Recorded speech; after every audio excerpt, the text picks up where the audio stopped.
এই দুনিয়া তোমাদের শেষ না, এই দুনিয়া তো সামান্য কিছু সময়ের জন্য তোমরা আছো। এই দুনিয়া থেকে একদিন তোমরা চলে যাইবা, এই দুনিয়ার মধ্যে তোমরা থাকবা না। কি মনে করো, কি ভাবো চিরদিনও থাকবা না, আবার তোমরা চিরন্তন ধ্বংস হয়ে যাবা না? তোমরা কেউ চিরদিন থাকতেও পারবা না, আবার মৃত্যুর পরে ওটাই যে তোমাদের শেষ এমনটা নয়। আল্লাহ তাআলা বলেন ওয়া আন্নাকুম ইলাইনা লা তুরজাউন।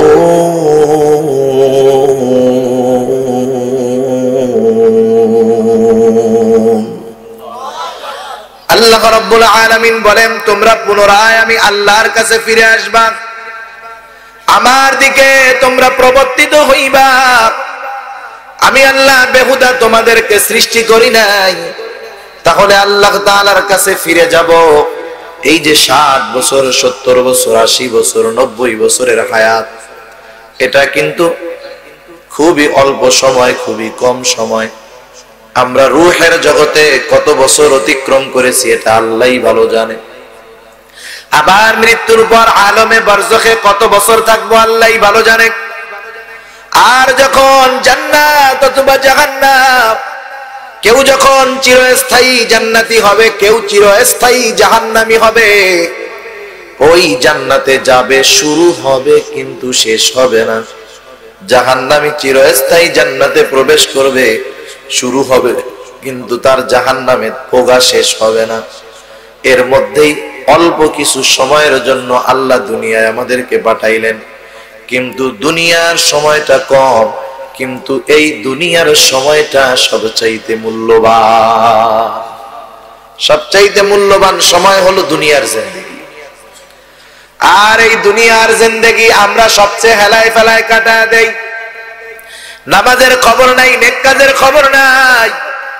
কত সুন্দর কথা কবি নজরুল বলেন, ঘুমায়া কাজা করেছো ফজর, তখনও জাগনি যখন জোহর, হেলায় খেলায় কেটেছে আসর, মাগরিবের ওই শুনিয়া যান, এখনো জামাতে হওরে শামিল, এখনো আছে এসাতে স্থান, বাজছে দামামা বাদরে আমামা, শির উঁচু করি মুসলমান, দাওয়াত এসেছে নয়া জামানার, ভাঙা কিল্লায় উড়ে নিশান।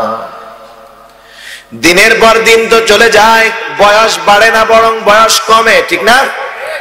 কারণ আমার আপনার এক্সপায়ার ডেট কতদিন, এই দুনিয়ায় থাকবো কতদিন।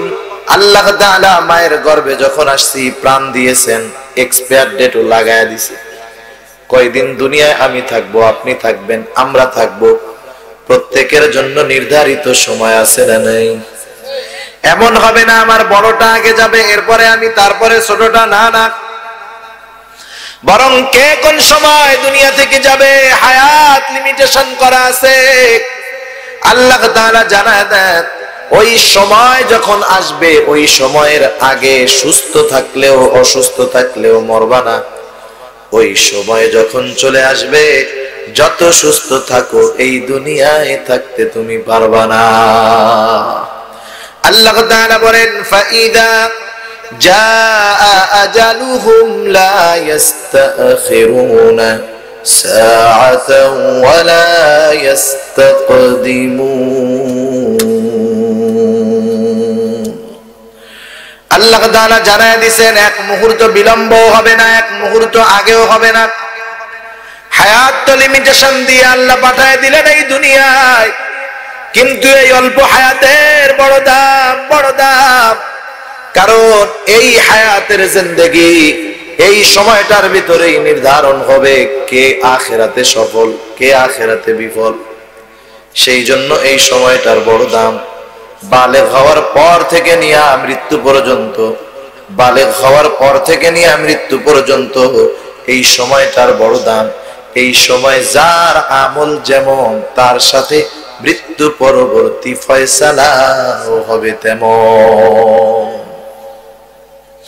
সেজন্য এই দুনিয়ার হায়াতের দাম আছে না, কিন্তু এই সময়টাকে নাস্তিক মুরতাদেরা, ইসলাম বিদ্বেষীরা আমাদেরকে ফুর্তির টাইম হিসাবে উল্লেখ করতে চায়। আমাদেরকে বলে দুনিয়া হলো এনজয়েবল টাইম, দুনিয়া হলো এনজয়ের সময়, উপভোগ করো। যুবকদের বলে না, দেখেন না মাঝে মধ্যে, এখনই পাখা মেলার সময়, বিভিন্ন সিম কোম্পানি অফার দিয়ে কি বলে, উড়ে বেড়াও, এই করো সেই করো, তারুণ্যের উচ্ছ্বাস, তারুণ্যকে উপভোগ করো। এগুলা ইসলাম মুসলমানের কথা নয়, এগুলা নাস্তিক মুরতাদ ইসলাম বিদ্বেষীদের কথা, ঠিক কিনা বলেন? এই জন্যই তো অবস্থা কি, এজন্যই 17 বছরের বয়সের যুবক মুহাম্মদ বিন কাসেম রহমাতুল্লাহি আলাইহি সুদূর আরব থেকে এসে সিন্ধু বিজয় করেন। আর আমাদের দেশের 17 বছরের যুবক বিয়া করলে জেলখানায় যেতে হয়, ঠিক না? মানে 17 বছর 18 বছরেও বালেগী হয় না। কোথায় নাস্তিক মুরতাদেরা আমাদের চিন্তা শক্তি ঢুকায় দিচ্ছে। সেজন্য আমাদের চিন্তার বিষয় নাস্তিকেরা আমাদের কানের কুহরে পৌঁছিয়ে দিতে চায়, দুনিয়াটা মস্ত বড়, খাও দাও ফুর্তি করো। তারা বলতে চায় দুনিয়া অল্প কিছুদিন থাকবা, কারণ এই দুনিয়ায় তোমার শুরু, দুনিয়ায় তোমার শেষ, দুনিয়ায় যতদিন আছো এনজয় করো বেশ। কিন্তু আল্লাহ বলেন না বান্দা, না না, এই দুনিয়া তো তোমার শেষ নয়, এই দুনিয়াটাই তোমার শুরু। আর দুনিয়ার আমলই তোমাকে আসল শুরু আসল শেষ দেখায় দিবে। তাহলে আল্লাহ যে দুনিয়ায় পাঠাইলেন, আবার চলে যেতে হবে, এই হায়াতের জিন্দেগি কি করব? আল্লাহ তাআলা বলেন, হে গোলাম, ওয়ামা খালাকতুল জিন্না ওয়াল ইনসা ইল্লা লিয়াবুদুন। এই যে 60 বছর, 70 বছর, 40 বছর, 50 বছরের হায়াত কি করবা? তুমি কি সার পান খায় বেড়াবা নাকি? বলে না না, তা করবা না। কি করবা?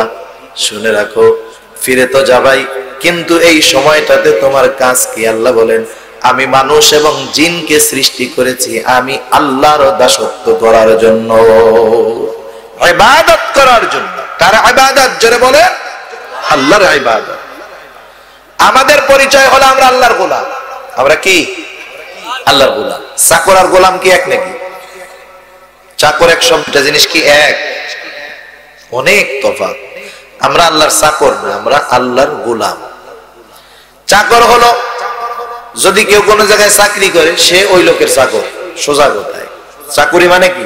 যে চাকর সেই চাকুরি করে। চাকুরির ক্ষেত্রে কিছু শর্ত থাকে, দুইটা পক্ষ থাকে, যিনি চাকরি দিবেন আর যিনি চাকরি নিবেন। যিনি দিবেন মনিব, যিনি নিবেন তিনি চাকর। মনিব এবার বলে, হ্যাঁ আমার এইখানে যদি তোমাকে চাকরি করতে হয়, তোমাকে কমপক্ষে বিএ পাস থাকতে হবে অথবা এইচএসসি পাস থাকতে হবে। ঠিক আছে, আছে। এবার তুমি যদি চাকরি করতে চাও, এখানে ফর্মাল ড্রেস আছে, আমার কিছু ড্রেস আছে, অফিসিয়াল ড্রেস কোড মেনে চলতে হবে। আচ্ছা ঠিক আছে, নির্ধারিত ড্রেস পরতে রাজি। আমার এখানে ডিউটি হবে 12 ঘন্টা। এবার যিনি চাকরি করবেন উনি কি বলতেছেন? হ্যাঁ আমি শর্তে রাজি। এবার তুমি যদি এই শর্তগুলা মেনে চলো, তাহলে মাস শেষে তুমি 15,000 বেতন পাবা। শর্ত যদি মেনে চলো, 15,000 বেতন পাওয়া। চুক্তি হয়েছে নি? সে চুক্তি মোয়াফেক চলবে, মনিব তাকে 15,000 দিতে বাধ্য থাকবে। এখন যদি মনিব 15,000 না দেয়, মনিব চুক্তি ক্ষুণ্ণ করবেন না, তিনি চুক্তি ভঙ্গ করলেন। আবার ও যদি ড্রেস কোড না মানে, 8 ঘন্টা ডিউটি না করে, ও তো চুক্তি রক্ষা করলো না, চুক্তি ভঙ্গ করে ফেললো। এক পক্ষ যদি উল্টা পাল্টা করে, যে চাকর সে যদি কথা মতো ডিউটি না দেয়, কথা না মেনে চলে, মালিক মাস শেষে বলবে তুমি কথা মানো নাই, তোমার বেতন 5,000 কম। সেই অধিকার মনিবের আছে না নাই? আবার যখন মন চায় তখন চলা যায়। চাকরি যে করে 8 ঘন্টা পরে মনিব তার উপরে কোনো পাওয়ার দেখাইতে পারবে না। যদি মনিব বলে আরো 2 ঘন্টা ডিউটি করো না, চাকর কি বলবে? ফাও করমু, 2 ঘন্টা ওভার টাইম, টাকা লাগবে। ঠিক কিনা বলেন?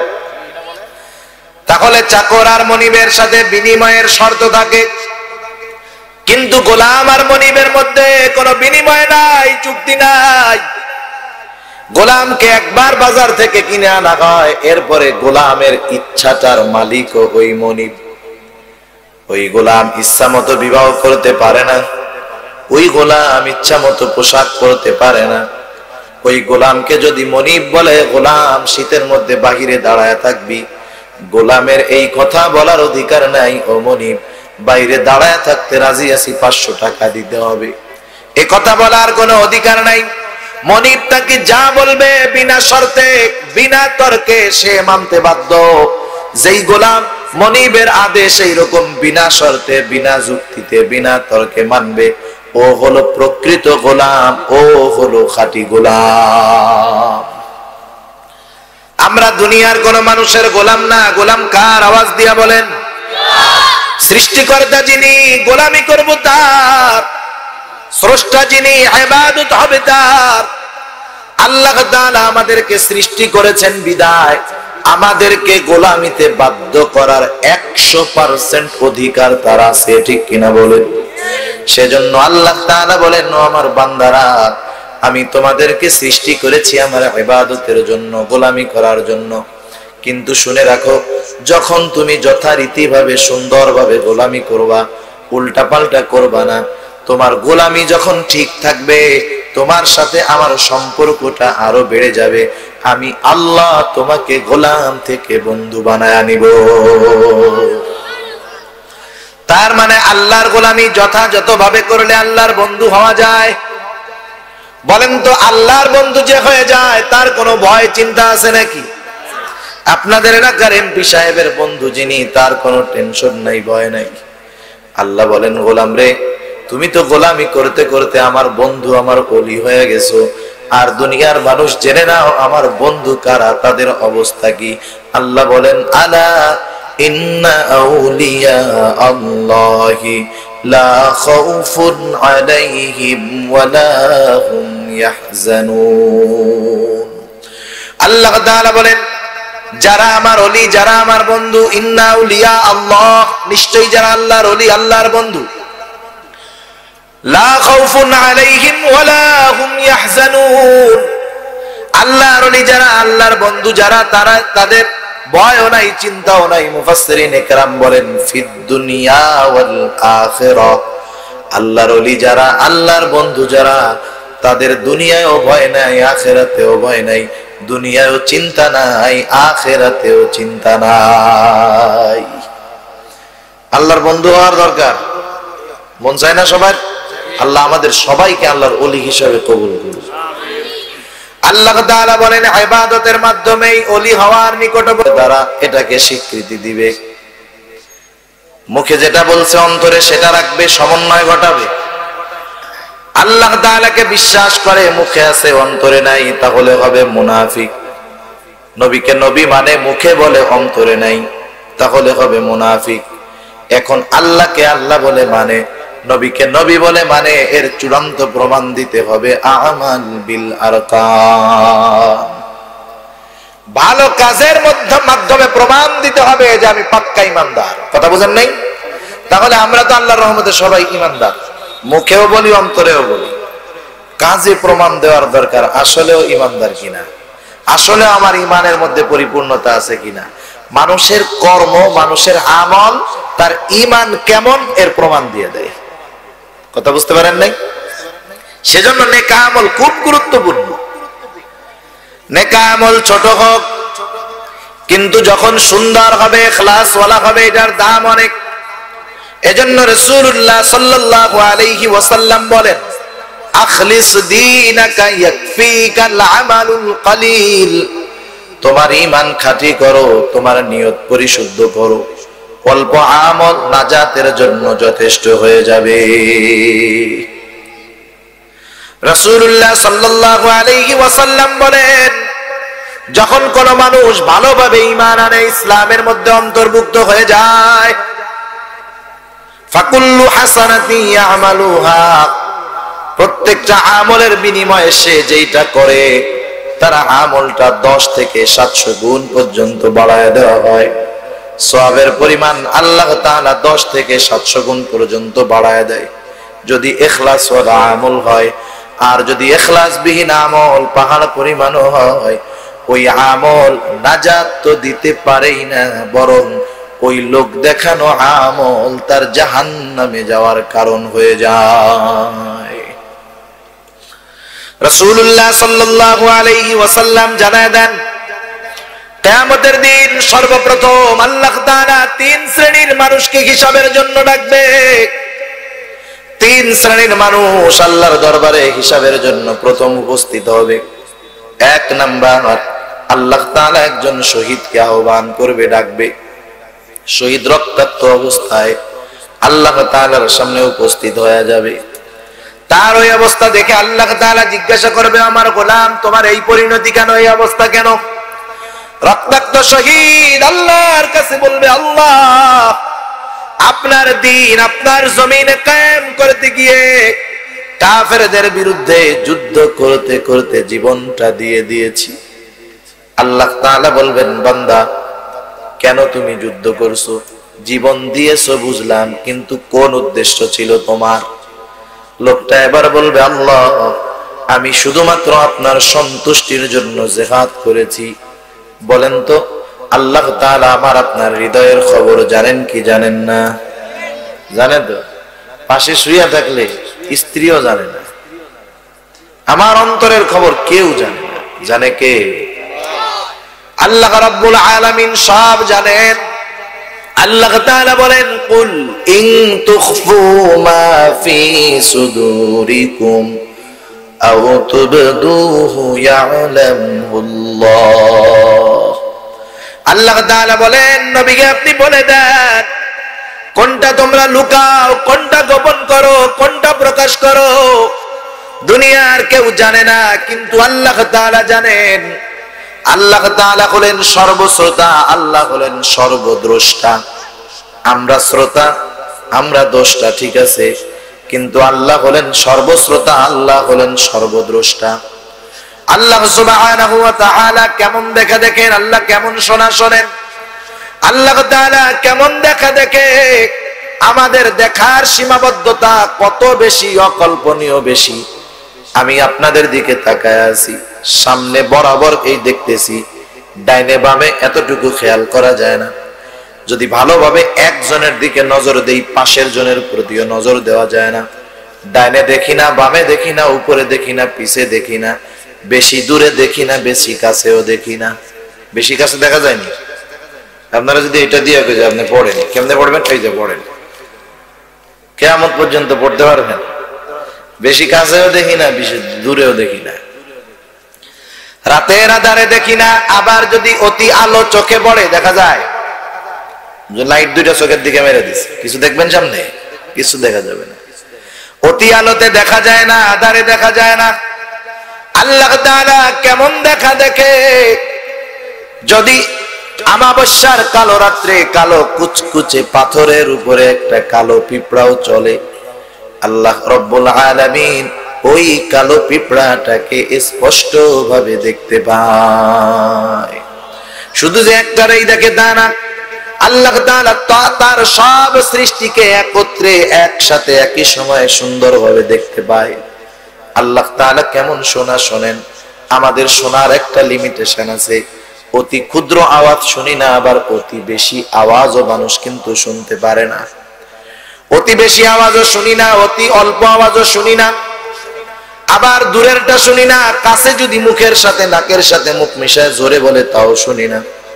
একসাথে একই কথা যদি 5 জন একসাথে বলে শুনি কিন্তু বুঝি না, ঠিক না? 10-12 জন যদি একসাথে কথা বলে, 5 জন যদি একই কথা বলে একসাথে, কার শব্দ কোনটা এটা নির্ণয় করা আমাদের জন্য সম্ভব না, খুব কঠিন। কিন্তু আল্লাহ তাআলা কেমন শোনা শোনেন। গহীন অরণ্যের মধ্যে একটা পাতাও যদি পড়ে, যেখানে কোনো লোক নাই, কোনদিন কোনো মানুষ পৌঁছায় নাই, একটা পাতাও যদি পড়ে, আল্লাহ রব্বুল আলামিন ওই পাতা পড়ার আওয়াজ স্পষ্ট ভাবে শুনতে পায়। পিঁপড়া চলে, পিঁপড়া চলার আওয়াজ কোনদিন আমরা পাইছি? পাই নাই।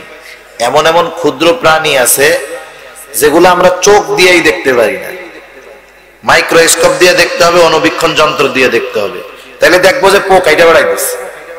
চোখে আমরা দেখি না, মেশিন দিয়ে দেখলে দেখবো যে পোকা আছে, পোকা হাঁটতেছে, চলতেছে।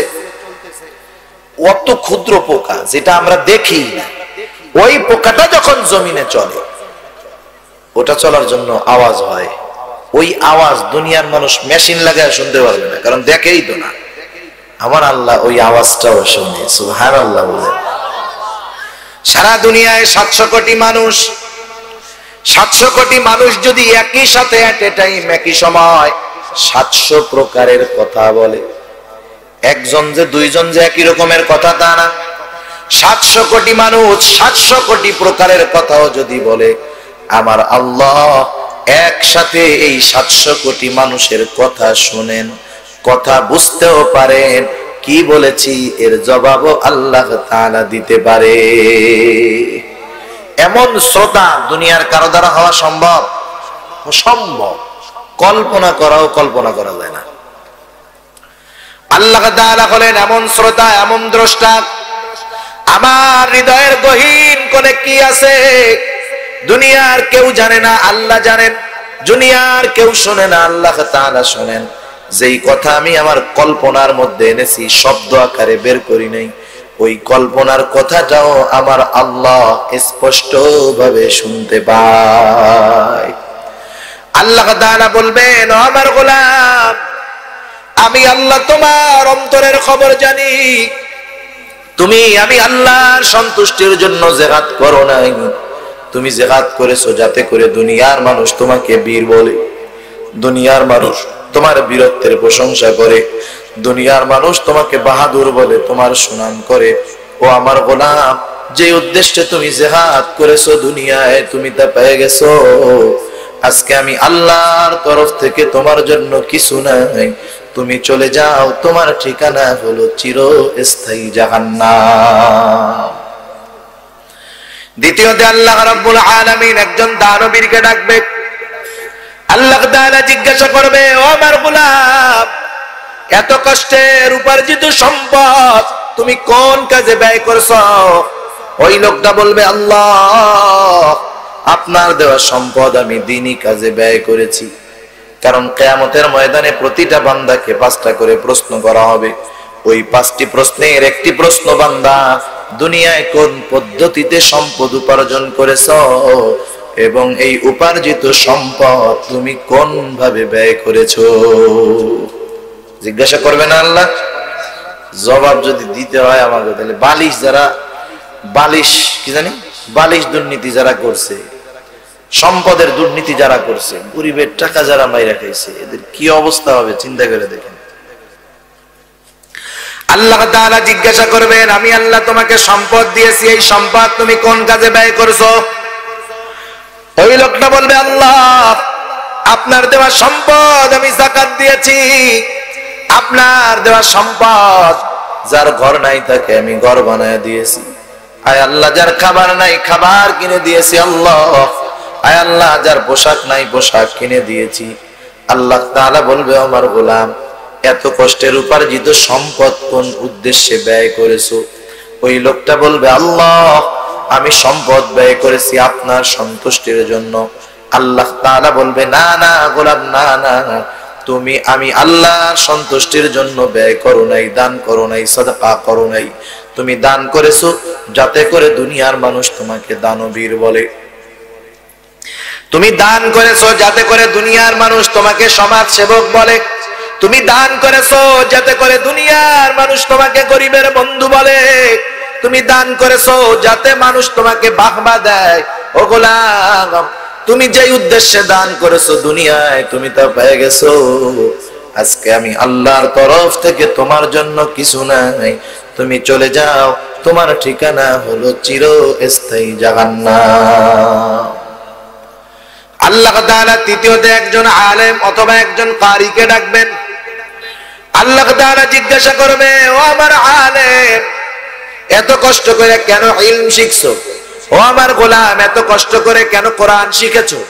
ওই লোকটা বলবে, আল্লাহ, আপনার সন্তুষ্টির উদ্দেশ্যে ইলম শিখেছি, কোরআন শিখেছি। আল্লাহ তাআলা বলবে, না গোলাম, না না, আমি আল্লাহ তোমার মনের খবর জানি, অন্তরের খবর জানি। তুমি আলেম হয়েছো যাতে করে দুনিয়ার মানুষ তোমাকে আলেম বলে। তুমি ইলম শিখেছো, কোরআন শিখেছো যাতে করে দুনিয়ার মানুষ তোমাকে কারি বলে, যাতে করে তোমাকে হাফেজ বলে, আলেম বলে, মুফতি বলে, মুহাদ্দিস বলে, শাইখুল হাদিস বলে, আল্লামা বলে, বড় বক্তা বলে, মুফাসসির বলে। দুনিয়ার মধ্যে তুমি যে উদ্দেশ্যে ইলম শিখেছো, দুনিয়ায় তুমি তা পেয়ে গেছো, আজকে আমি আল্লাহর তরফ থেকে তোমার জন্য কিছু নাই, তুমি চলে যাও, চলে যাও, তোমার ঠিকানা হলো চিরস্থায়ী জাহান্নাম। তিনটা ইবাদতের কথা যদিও উল্লেখ হলো, প্রত্যেকটা ইবাদতের বিষয় হয়তো এমন হবে, কিন্তু এই তিনটা ইবাদত যেন তেন ইবাদত নয়। আল্লাহর পথে জীবন দিয়ে দেওয়া, আল্লাহর পথে জিহাদ করা, এটা কিন্তু যেন তেন ব্যাপার নয়। জিহাদ করা হোক, জীবন দেওয়া হোক, যদি শুধু ইখলাসের সৌন্দর্য না থাকে, ওই জীবন দেওয়ার ন্যূনতম দাম আল্লাহ তাআলার কাছে নাই। সম্পদ যত দান করা হোক, ইখলাস নাই, আল্লাহ তাআলার কাছে ন্যূনতম দাম নাই। আলেম যত বড় হোক, যদি আল্লাহর সন্তুষ্টি উদ্দেশ্য না থাকে, ওই ইলমের কোনো দাম নাই। কারণ ইলম তো শয়তানেরও কম ছিল না। শয়তানের ইলম কম ছিল নাকি? শয়তানের আমলের অভাব ছিল না, ইলমের অভাব ছিল না। অথচ দেখুন, এত ত্যাগের পরেও শুধুমাত্র ইখলাস ঠিক নাই, নিয়তের ঠিক নাই, আমলের কোনো দাম নাই। আর নবীজি আমার বলেন, লোক দেখানো ইবাদত, এটা হলো ছোট শিরক, ক্রিয়া, লৌকিকতা। এখন যেই ইবাদতের হকদার আল্লাহ, সেটা যদি মানুষকে দেখানোর জন্য করা হয়, ওই ইবাদত যত ছোট হোক না কেন, মানুষকে দেখানোর জন্য যখন ইবাদত হয়, ওই ইবাদতের মধ্যে রিয়া, শিরক মিশ্রিত হয়ে যায়, আল্লাহ তাআলার কাছে ওই ইবাদত কবুল হয় না, আল্লাহ কবুল করে না। হক ছিল আল্লাহর, ইবাদতের হক আল্লাহ, করছি মানুষকে দেখানোর লেগে। যেটা আল্লাহর, যখন সেটা মানুষকে দেখানোর জন্য করলাম, এটা শিরক হয়ে গেল না? আর শিরক করলে আল্লাহ বেজার হয় না? এখন এই আমলগুলা তো বরবাদ। দুনিয়ার মানুষের সব আমল আল্লাহর সামনে হাজির করা হবে। আল্লাহ তাআলা শুধুমাত্র ওই ইবাদতগুলাই কবুল করবেন যেগুলা ইখলাস ওয়ালা।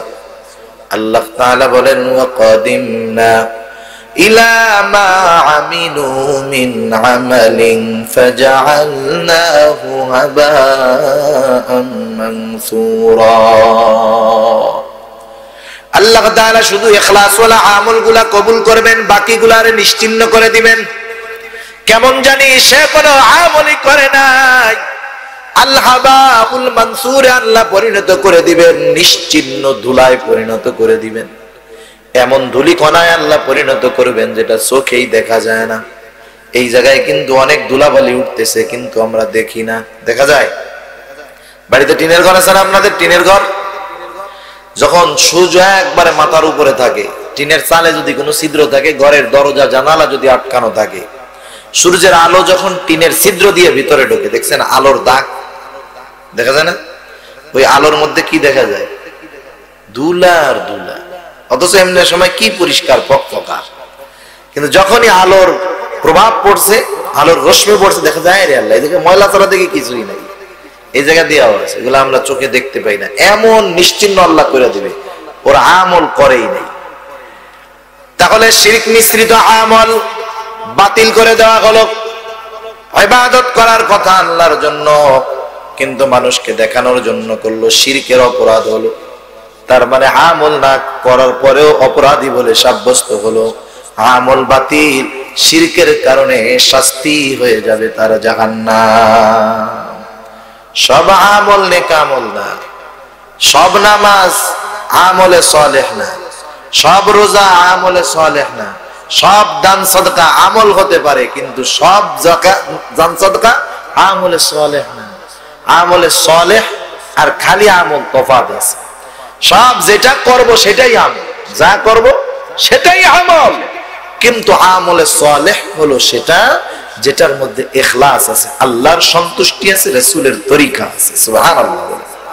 আমরা মনে করি, মনে হয় এগুলাই শুধু নেক আমল, নামাজ রোজা হজ যাকাত, মিথ্যা কথা বললাম না, সত্য কথা বললাম, এগুলাই মনে হয় নেক আমল। না না, মানুষ যদি চায় তার দুনিয়ার কর্মগুলাকেও নেক আমলে পরিণত করতে পারে। যেমন একটা মানুষ, জগন্নাথপুরের মানুষ, আলহামদুলিল্লাহ, আল্লাহ সম্পদশালী বানায় দিছে। কত বড় বড় বাড়ি, বিশাল বড় বড় বাড়ি, বিশাল এরিয়া নিয়ে বাড়ি, কিন্তু লোকজন নাই, আছে না? বিলাসবহুল রাজকীয় বাড়ি, লোকজন নাই। এত সুন্দর সুন্দর ঘর, লোকজন নাই। সুন্দর সুন্দর বাথরুম, কিন্তু বাথরুম করার কোনো মানুষ নাই। এখন একজন লোক যদি সুন্দর একটা বাথরুম বানায়, এখনকার মানুষের রুচিবোধটা একটু ভিন্ন রকম। আগের আমলের রুচি ছিল ভিন্ন রকম। আগের আমলে বাড়ি বানাইতো পাকা, বাথরুমটা বানাইতো বাঁশবাগানের মধ্যে, সাইড দিক দিয়ে দিত সালা, ঠিক না? অনেক বাড়িতে বাথরুমই ছিল না, বলে যাও বাগানে কাম সেরে আসো। এখনো বাংলাদেশে অনেক জায়গায় আছে। আর ভারতের কথা তো বলবো না, বললে চাকরি থাকবে না। ভারতের মানুষ, কিছু মানুষ আছে, ওরা খোলা জায়গায় ওপেনে বাথরুম করা ইবাদত মনে করে, মানে ওদের ধর্মের ইবাদত মনে করে। ওরা মনে করে যদি ওরা বাথরুম বানায় আর বাথরুমে যায় বাথরুম করে, ওদের সেই দেবতা অসন্তুষ্ট হবে, এই জন্য ওরা খোলা জায়গায় মেরে দেয় সবাই। কিন্তু বাংলাদেশের মানুষ আলহামদুলিল্লাহ রুচিবোধওয়ালা মানুষ।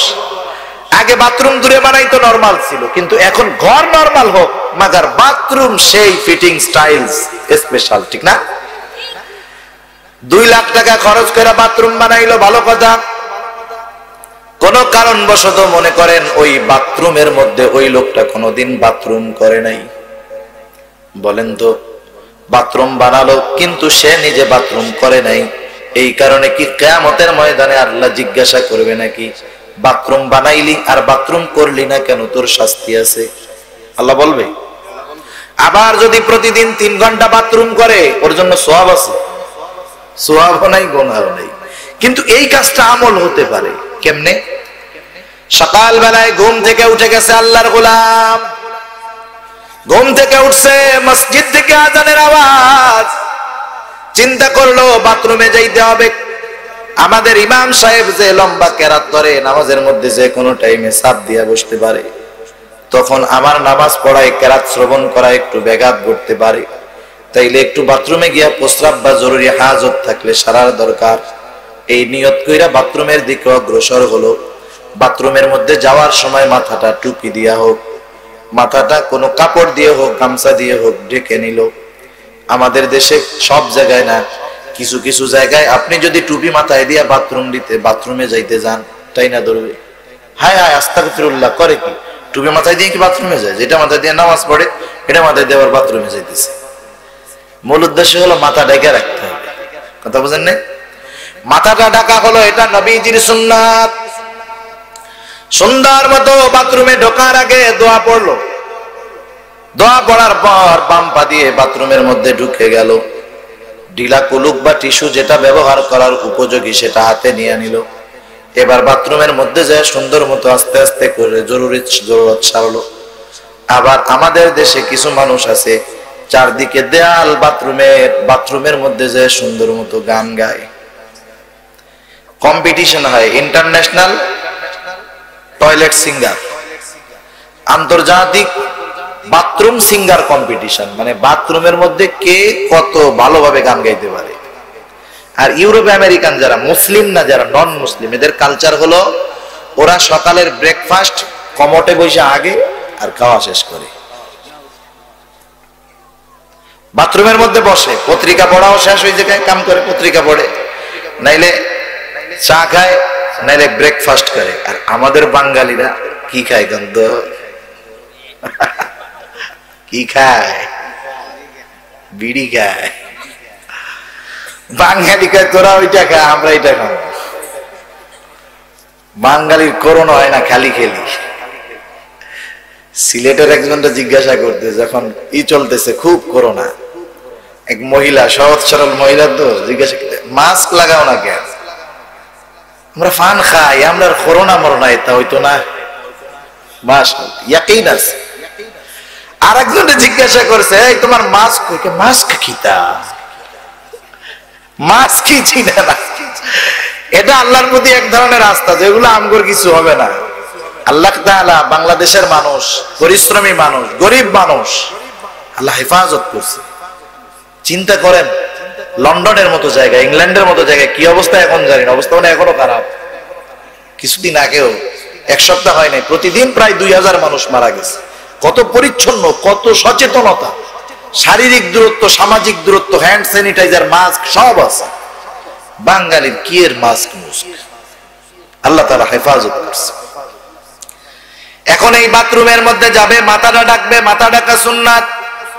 বাথরুমের মধ্যে গিয়ে কোনো কথাবার্তা বলবে না, চুপ করে বসে থাকবে। সুন্দর মতো ঢিলা কুলুক ব্যবহার করবে, পানি খরচ করবে, পরিষ্কার হবে, ওযু করবে, পবিত্র হবে। এরপরে ডান পা দিয়ে বের হবে, দোয়া পড়বে। ভালো মতো হিসাব করলে প্রায় 20টার কাছাকাছি সুন্নাত খুঁজে বের করা যাবে। যদিও এই লোকটা করেছে দুনিয়ার একটা কাজ, কিন্তু নিয়ত এইগুলা করার কারণে কত সুন্দর বিষয়। একটা মানুষ যদি নিজে চিন্তা করে আমি 24 ঘন্টা মসজিদে থাকার নেক আমলের মালিক হতে চাই, একটা মানুষের জন্য 24 ঘন্টা মসজিদের মধ্যে থাকা সম্ভব নয়। যদিও থাকে, কোন পক্ষে বাথরুম গোসল করার জন্য বের হতে হবে, ঠিক কিনা বলেন? কিন্তু রাসূলুল্লাহ সাল্লাল্লাহু আলাইহি ওয়াসাল্লাম জানায় দেন, কিয়ামতের দিন যখন কোথাও আরশের ছায়া থাকবে না, আরশের ছায়ার নিচে 7 শ্রেণীর মানুষ স্থান পাবে। এর মধ্যে এক শ্রেণীর মানুষ হলো ওই মুসল্লি, রাজুলুম কলবুহু মুআল্লাকুন ফিল মাসাজিদ, যার অন্তরটা সর্বদা মসজিদের মধ্যে থাকতো। ওই লোকটা সর্বদা মসজিদে থাকতো, বিষয়টা এমন নয় ওই লোকটার অন্তর সর্বদা মসজিদের মধ্যে থাকতো। লোকটা ফজরের নামাজ পড়লো, ফজরের নামাজ পড়ার পরে হালাল রুজি অন্বেষণের জন্য বের হলো। আমরা মনে করি টাকা পয়সা ইনকাম মনে হয় ইবাদত না, নেক আমল না। না না না, হালাল টাকা পয়সা ইনকাম করা অন্যতম ইবাদত। নবীজি আবার বলেন, কাসবুল হালালি ফরিদাতুন বাদাল ফরিদা, হালাল উপার্জন করা ফরজ ইবাদতের পরে সবচাইতে বড় ইবাদত। কারণ একটা মানুষ যদি হারাম খায় তার ইবাদতই তো আল্লাহর কাছে কবুল হবে না। একটা মানুষ যদি হারাম খায় সে তো জান্নাতেই যেতে পারবে না, ঠিক কিনা বলেন? কারণ নবীজি আমার বলেন, লা ইয়াদখুলুল জান্নাতা জাসাদুন গুদিয়া বিল হারাম, হারাম ভক্ষণকারীর শরীর জান্নাতে প্রবেশ করবে না। সেই জন্য হালাল উপার্জন করা এটা অন্যতম ইবাদত। শুধু তাই নয়, এটা আল্লাহ তাআলার আদেশ। সুবহানাল্লাহ বলেন। এই যে যেই মানুষগুলা সকাল বেলায় ফজরের নামাজের পর হালাল উপার্জনের জন্য বের হয়, সিএনজি ওয়ালা সিএনজি নিয়ে বের হয়, রিকশাওয়ালা রিকশা নিয়ে বের হয়, কৃষক কৃষিকাজের জন্য বের হয়, ব্যবসায়ী তার ব্যবসার জন্য বের হয়, শুধুমাত্র যদি নিয়তের মধ্যে একটু সিস্টেম করে দিতে পারে সব কাজগুলা তার ইবাদত হয়ে যাবে। কৃষিকাজ হবে ইবাদত, ব্যবসা হবে ইবাদত, সিএনজি চালাবে হবে ইবাদত, রিকশা চালাবে সেটাও হয়ে যাবে ইবাদত। কারণ আল্লাহ তাআলা বলেন, ফাইদা কুদিয়াতিস সালাতু ফান্তাশিরু ফিল আরদ ওয়াবতাগু মিন ফাদলিল্লাহ।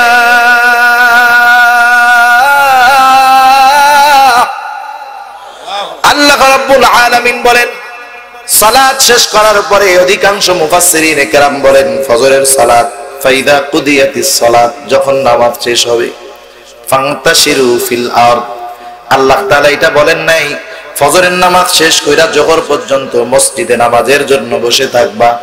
আল্লাহ বলেন ফান্তাশিরু, তোমরা ছড়ায় পড়ো, ফিল আরদ, জমিনের মধ্যে, ওয়াবতাগু মিন ফাদলিল্লাহ, আর আল্লাহর অনুগ্রহ সমূহ থেকে তোমরা অন্বেষণ করো। কিসের মধ্যে আল্লাহর অনুগ্রহ আছে? সোজা কথা, সব হালালের মধ্যে আল্লাহ তাআলার অনুগ্রহ রয়েছে। হারামের মধ্যে আল্লাহর অনুগ্রহ নেই, হালালের মধ্যে আল্লাহর অনুগ্রহ, হারামের মধ্যে নেই। এখন কেউ যখন ফজরের নামাজ শেষ করে হালাল রুজির নিয়তে জমিনে ছড়ায় পড়বে, যতক্ষণ আসর জোহরের নামাজ পর্যন্ত ইবাদত করবে, এই হালাল রুজি অন্বেষণ করবে, জোহরের নামাজের জন্য তৈয়ার থাকবে। বের হওয়ার সময় অন্তরে অন্তরে নিয়ত করবে, যতই ব্যস্ততা হোক, যতই কর্ম থাক, জোহরের আজান দিবে, নামাজের প্রস্তুতি নিতে হবে। এই নিয়ত করলো, কেমন জানি সে মসজিদের মধ্যে আছে, তার অন্তরটা যেহেতু মসজিদে, আবার এই দিক দিয়া কৃষি কাজ করতেছে, ব্যবসা করতেছে, সিএনজি চালাইতেছে, রিকশা চালাইতেছে, এই সব কাজগুলা তার জন্য হালাল রুজি অন্বেষণ, আল্লাহর অনুগ্রহ অন্বেষণ করতেছে। এই জন্য এই কর্মগুলাও তারা আমলনামায় ইবাদত হিসাবে যোগ হয়ে যাবে। চিন্তা করছেন, জোহরের নামাজ পড়লো, খানা দানা খায়া বিশ্রাম, কিন্তু অন্তরের মধ্যে চিন্তা আসরের নামাজটা পড়তে হবে। আসরের নামাজের পরে বন্ধুদের সাথে কথাবার্তা, কিন্তু মনের মধ্যে চিন্তা মাগরিবের নামাজে যেতে হবে। মাগরিবের পরে চিন্তা এশার নামাজে যেতে হবে। এশার নামাজ পড়ার পরে নিয়ত করে ঘুমাইছে, আল্লাহ যত ঠান্ডা হোক যত কষ্ট হোক ফজরের নামাজে যেতে হবে। এই লোকটার শুধুমাত্র নিয়ত এতটুক, 24টা ঘন্টা সে কেমন জানি মসজিদের মধ্যে থাকলো। নেক আমল সহজ না কঠিন? সহজ। সহজ না কঠিন? সহজ। আমরা মনে করি শুধু হজ করলাম, এই করলাম, এটাই মনে হয় নেক আমল। না না, আল্লাহ তাআলার সন্তুষ্ট যার মধ্যে, এটা করাই নেক আমল। দুনিয়ার কর্মগুলোকেও আমাদের নেক আমলে পরিণত করতে হবে। করতে পারি ইনশাআল্লাহ? যদি করতে পারি তাহলে আমাদের ঠিকানা কোথায় হবে? জোরে বলেন, জান্নাতে।